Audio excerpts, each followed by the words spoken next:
We know that he's Simon bar Jonah, so he's Simon the son of Jonah. We read about that in Matthew 16:17, so that tells us From that. Bethsaida. So Simon Peter's father's name was John, sometimes rendered as Jonah. So we know nothing more about his parents, but we know he's the son of Jonah, which has got some meaning to it. Well, because of the name. Because we're told he's the son of Jonah. Think about Old Testament. Think about who Jonah was. Think about Jonah and the whale. Think about what was going on there. There's reason why we know that he's Simon bar Jonah. Right. There is something in that. But we also know that he is given another name by Jesus. So it's Simon, whom is also called Peter. And he didn't give him a new name to replace the old one. He names him Peter. Simon the Rock. Yeah, Simon the Rock, Simon Peter. Petros means a piece of rock or a stone. Because I wonder if it's similar to Hellenistic culture. So, for instance, Plato wasn't his real name. Plato meant broad shoulders. He was a boxer as a youth. So they called him broad shoulders. We now know as Platon or Plato. It could have been something similar. He was a fisherman. He'd have been burly. But interestingly, the fact that he is a fisherman, but he's given an earth-based name, not the sea. And a tiny thing.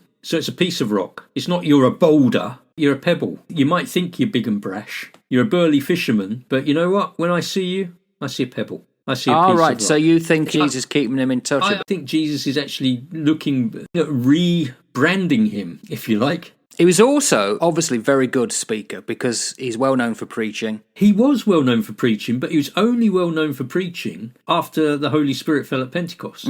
That's right, yeah. Before then, every time he opened his flipping mouth, Acts 2:14. he put his foot in it. All the time he opened his gob, he seemed to have got it wrong. It's like a pastor I know. I know. He throws himself into everything that he does. Then he wants to decamp and get out of there before he's actually finished the job. Whoa, way too He was difficult. a bit of a Too difficult contrarian, light that's comes for on. sure. He was, and he's normally that first one in and the first one out. You know, let's get over the hill. Ooh, let's back up a bit. Yeah, you boys go on.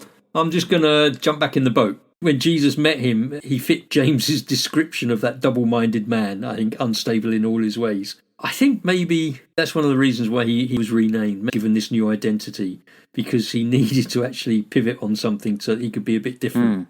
Jesus was definitely doing something there with him, because I think that Jesus saw the potential in Peter. And so I think he would have probably had a description for him or a certain turn of phrase that he would use for him when he was acting well and another when he was acting bad. And so, Peter, you are the rock, man. And when he wasn't, it's like, Simon, Shimon, you're a bit of a plonker. Yeah, it's like You're my a bit of a wife's dad. plonker. She's always known as Joe when she was a child misbehaving. Joanna. Yeah.